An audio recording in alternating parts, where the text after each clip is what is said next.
Welcome to the ATP Project. You're with your hosts, Steve and Nicole. And today, what are we talking about? Sleep. Oh, don't look so bored, Steve. No.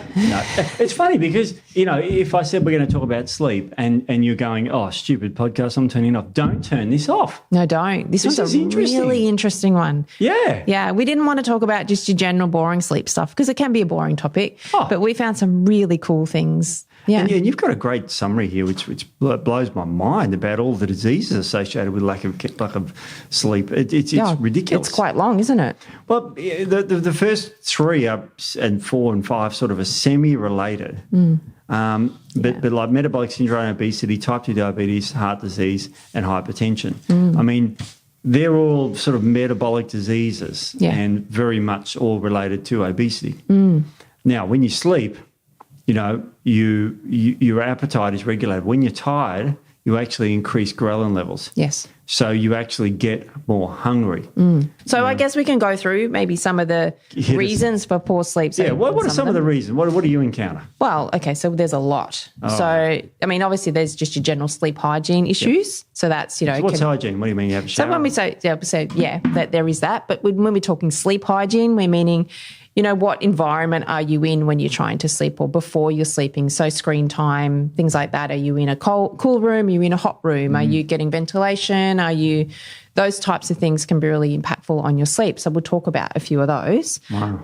Hormonal imbalance is a really common reason for sleep. We've all got hormones. What do you mean by imbalances? What's going on there? When we're having dysregulation with our hormone production, perhaps, or that sort of thing. So postmenopausal or late perimenopausal, not even late perimenopausal women, but particularly postmenopausal when they lose those hormones, really common to get insomnia.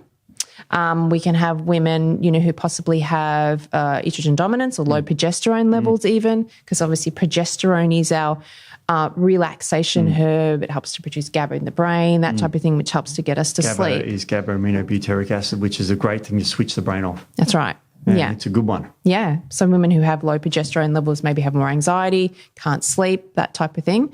And then obviously your things like your PCOS, which related back to that metabolic syndrome, which can impede sleep, and also lack of sleep can cause metabolic issues, as you said. So it's a bit of a vicious cycle. Very that one. PCOS is polycystic ovarian syndrome. Yes. About 1 in 7 women. It's whether it's characterised by too many androgens in women. That's right. A thickness around the waist. Yes. Oligomenorrhea, so they don't get the progesterone produced every month that they crave. Yep. So really bad one. Really what else bad. there? Men can have low testosterone levels. That can impact their sleep. You're looking at me when you're saying that. And I didn't mean to, Steve. Well, it's probably true. I'm 54 now. That's true. You are 54. It's like, we decline about 1 to 3% every year. Yeah.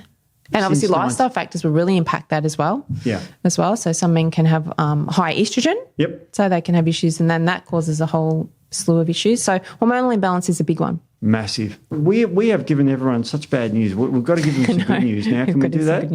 What sort of, the classic things is nutrients, and we've talked about magnesium before.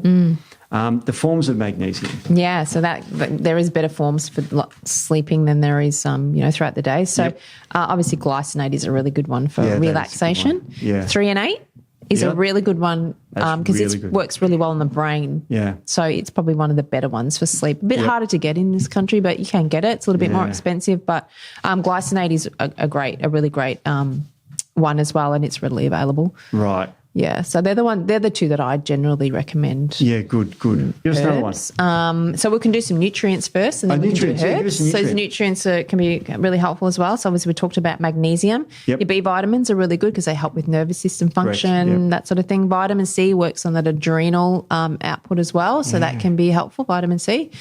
L-theanine, Steve. Oh, I love L-theanine. So what do we find L-theanine in naturally? In teas, really. Yeah, green tea. Yeah. Yeah, so that's why when you have green tea, you don't get the some people get the shakes that you do with caffeine because the L-theanine actually helps to blunt that cortisol response. So L-theanine itself is really nice for at night time.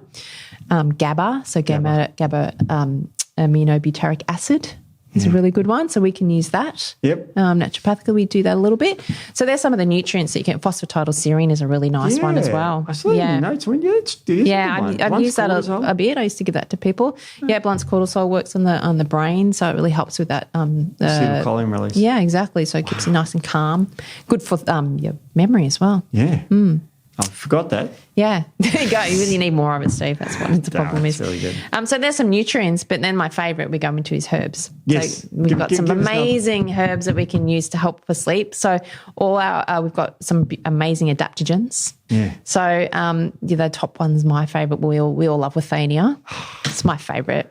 Withania, I mean, it's so good. It just does so many things. It's I love it because it boosts testosterone in me. Yeah.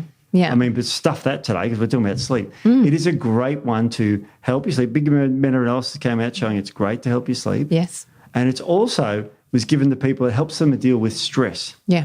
What else you got? Oh, God, we've got plenty. We've got holy basil. That's another one of my favourites. Holy basil. That is a good one. Yeah, so Tulsi is what people like to call it. Yeah, that's nice and calming. This one is one of my favourites. Gotu kola. Yeah. I love gotu kola. That's a great adaptogen. Yeah. You know what they call gotu kola, Steve? What? Nature's Botox. Really? Yeah. Because it builds collagen. Very good for the skin. Ah, it does too. Yeah, and it's an adaptogen, so it's nice and calming. I'll hit you one. Yeah. What about Cassandra? I love Shazandra. Yeah. For so many reasons. Oh. Liver, adaptogen. Yeah. Anti-inflammatory, so many things. It's good for you, but I'm going to read the title here, and this gets published in Planta Medica last year, November. It says raw and, I'll just cut it down. Shazandra berries regulate non-REM sleep and alleviate cardiovascular dysfunction associated with insomnia by modulating the hypothalamic pituitary adrenal axis. Look at that. So this is a really good one if you're stressed and can't sleep. Yeah. So there's plenty. There's heaps of those. And then we even have some perhaps in the morning. We haven't really talked about the your cortisol awakening response and how that can flip around. And some people can have low cortisol in the morning and then obviously higher at night. So that's where they have that dysregulation. So the we didn't really cover testing, but we can test your cortisol awakening response. So that basically maps it from when you first get up in the morning, so that first measurement, and then your car should peak. So within half an hour of waking, half an hour to an hour is when it peaks up, and then it slowly comes back down throughout the day. So you have that sort of up and then slowly down pattern. A lot of people, that can be quite dysregulated. We can tell a lot naturopathically by what your car is doing. So if you then have trouble getting up in the morning, then we've got more stimulating adaptogens that we can use then. So we use the nice calming ones at night. In the morning, we bring in things like rhodiola, which we're doing a little podcast on that as well later. So that's a really nice really good stimulating one. Licorice, really good. Is good too. Yeah, that's good for getting your cortisol up. Getting up. And this fits into insomnia because you want to be stressed in the morning a bit. Well, you have to stress. You want to be stimulated in the morning. You want to have a healthy cortisol awakening response. So, if your cortisol is flat in the morning, then you're having a problem. So what we've talked about in this podcast is essentially, I'm going to really summarise this, is three areas.